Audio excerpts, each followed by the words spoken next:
manolotra ny arahaba tompoko asaika mivangongo any amin'ny faritra avaratra andrefana ny oram-baratra noho ny hafanana izay misy dia mety ahitana orana tandrifin-drahona mitsitokitoky ihany amin'ny faritra avo eto amin'ny afovoantany.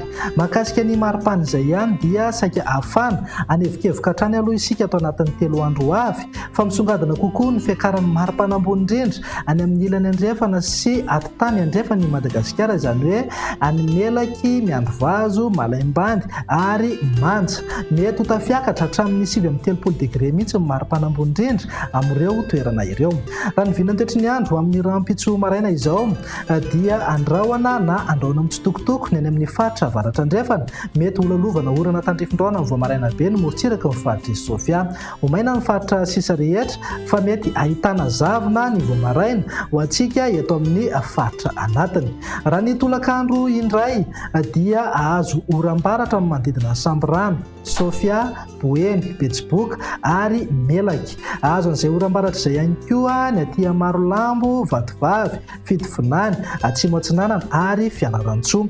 Noho ny hafanana izay misy ihany koa dia iverina andrahoana, mety arahana orana tandrifin-drahona ny aty amin'ny afovoantany. Ny faritra sisa rehetra dia ho maina ny andro amin'ny ankapobeny na ibahan-toerana kokoa ingaby masoandro. Raha ny vinany maripana dia manodidina amin'ny 5-30 degré any amin'ny faritra Atsimonosy, eo amin'ny 4-30 ka hatramin'ny 20-30 degré ny maripana ambony indrindra any amin'ny faritry Menabe.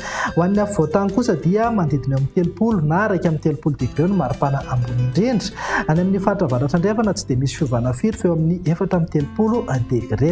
Raha ny vinany toetry ny andro ny zoma indray ary dia saika ahitana orana tandrifin-drahona hatrany aloha ny any Mangoro, Marolambo, Manoro, mihitatra hatraty Vatovavy, Fitovinany, Atsimo Atsinanana ary Fianarantsoa. Andrahoana mety arahana tandrifin-drahona ny eto amin'ny afovoantany ny azo an'ny faritra avaratra andrefana. Ho an'ny faritra avaratra Atsinanana sy ny tapany atsimo Madagasikara moa dia ibalika tanteraka mihitsy ingaby masoandro. Raha ny vinany maripana indray dia mety ho tafiakatra hatramin'ny 7-30 degré ny maripana ambony indrindra any amin'ny atitany ny faritry Menabe. Ho an'ny afovoantany kosa dia eo amin'ny 30 na 1-30 degré. Andao faranana ny vinany toetry ny andro amin'ny sabotsy ary izay azo oram-baratra ny any amin'ny faritra Boeny, Betsiboka, Bongolava, Miandrovazo ary Melaky. Mety azo orana tandrifin-drahona ihany koa ny any amin'ny manodidina Samborano raha toa ka andrahoana mety arahana tandrifin-drahona ho antsika eto amin'ny afovoantany miazo ny Mangoro, Atsinanana, Vatovavy, Fitovinany ary Atsimo Atsinanana. Ny faritra sisa rehetra tsy voatonona teo moa dia andrahoana vitsy na ibalika be mihitsy ingaby masoandro.